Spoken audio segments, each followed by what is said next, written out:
Hey guys, so today we're going to be doing a tuna casserole.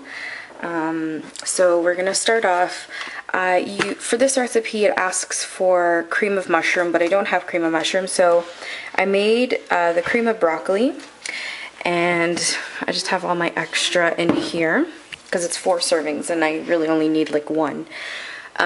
So in here I've got a half of a large onion plus 4 cloves of garlic that I've put in the food processor.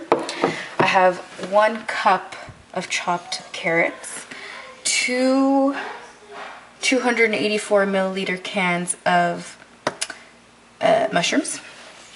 I've got here 2 7-ounce cans of tuna and 1 3.5 ounce of tuna. This was the mushroom can. I just filled it up with the cream of broccoli though, just to get an idea of how much I need in there. Salt and pepper and our oil, and then, well, that's vegetable oil. And then after 450 grams of Fusilli pasta. Let's get started. Alright, so I've got my vegetable oil in here. I'm just going to add in my garlic and onion, or chopped up garlic and onion.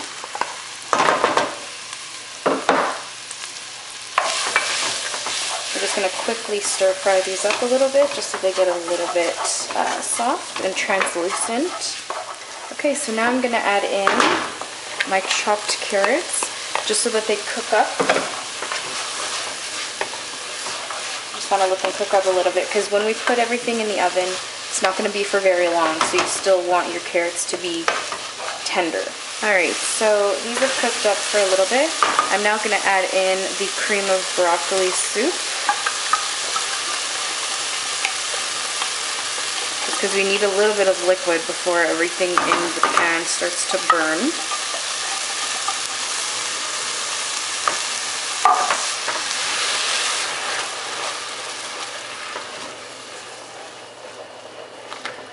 Now I'm going to add in our 2 cans of mushrooms. The recipe normally asks for 1 can, but everybody in my family, including myself, really enjoy mushrooms. So we're adding in, well, I'm adding in the 2 cans. And also because the recipe regularly asks for cream of mushroom and I use cream of broccoli, so I'm already missing out on the mushroom soup flavor, so I'm doubling up on the actual mushrooms. Okay, so I've added in my 2 large cans of tuna. I'm now going to add in my small one.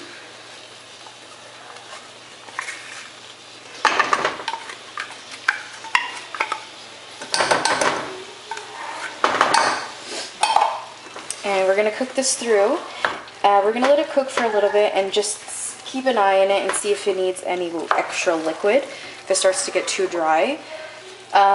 If you notice that it does need liquid, then add in the liquid of your choice. You can either add in half a cup or a cup of water. I would probably advise a half a cup. Half a cup of water or a half a cup of milk, or you can even do a half a cup of like chicken broth or beef broth or vegetable broth. If you want to be a little risky and get a creamier texture, you can do a half a cup of cream. But I think I'll stick with either milk or water for now. Alright, so our mixture is pretty much cooked through. So what I'm going to do now is it's time to season it. You also need to remember I used tuna in oil, and so it already contains a lot of salt in it, so I'm most likely going to cut down the salt a lot.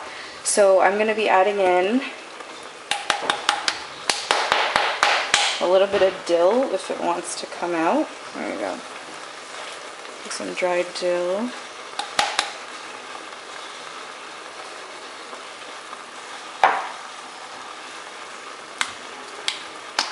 Some oregano flakes.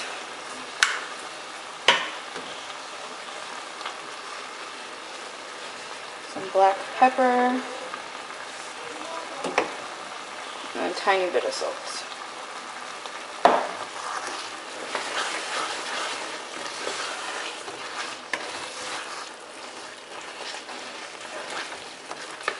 Okay, so I figured this was ready, so I tasted it to make sure that everything was okay and I liked everything, and I found that it was missing a little something. So I decided I'm gonna put in this sweet pimento paste that we have here. I'm gonna put about 2 spoons, cooking spoons of it. And I know it's gonna completely change the color, and the filling of tuna casserole is always supposed to be brown or whatever, but you know what? You adjust a recipe to your tastes, and that's it. Alright, so we'll give this another whirl, give it a try, make sure everything's okay, and we'll be right back. Okay, so our mixture is ready. I ended up adding an extra cooking spoon of the pimento paste. So now you're just going to add your cooked Fusilli pasta, or whatever kind of pasta you want. My family just kind of likes this one. So you're going to add that in and just mix it all up. Make sure everything is incorporated with the pasta. And once that's done, we'll put it into our baking dish and I'll be right back. I also forgot to mention that our oven is preheated at 350, and we're going to put this in for about 10 to 15 minutes. Okay, so everything is incorporated, the pasta with our filling. So everything tastes good. We're now going to pour it into our oiled baking dish.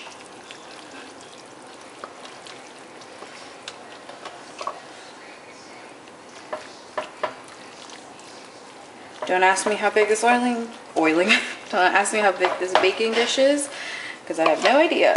It's just the biggest one we've got. I'm making a really big portion of it because I'm making sure that we have leftovers for lunches and work the next day. Okay, so now I'm going to be putting it in just like this. My hands are washed, by the way.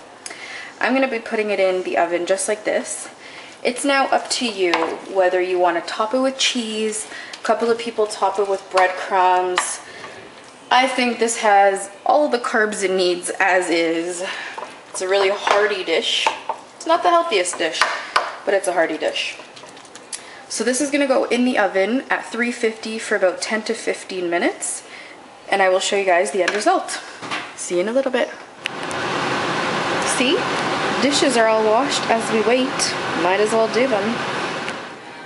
Alright guys, so here is our finished product. All nice and done. You're going to let this sit out for about 10 to 15 minutes just to cool down before you serve it. I'm not going to really serve it today. This is for our lunches and stuff for tomorrow. But I will cut a piece out so I can actually show you guys, and I can also get my lunch ready for tomorrow. Hope you guys have enjoyed this. Please feel free to subscribe, comment, and like, and I'll see you guys in the next video. Thanks. Bye-bye.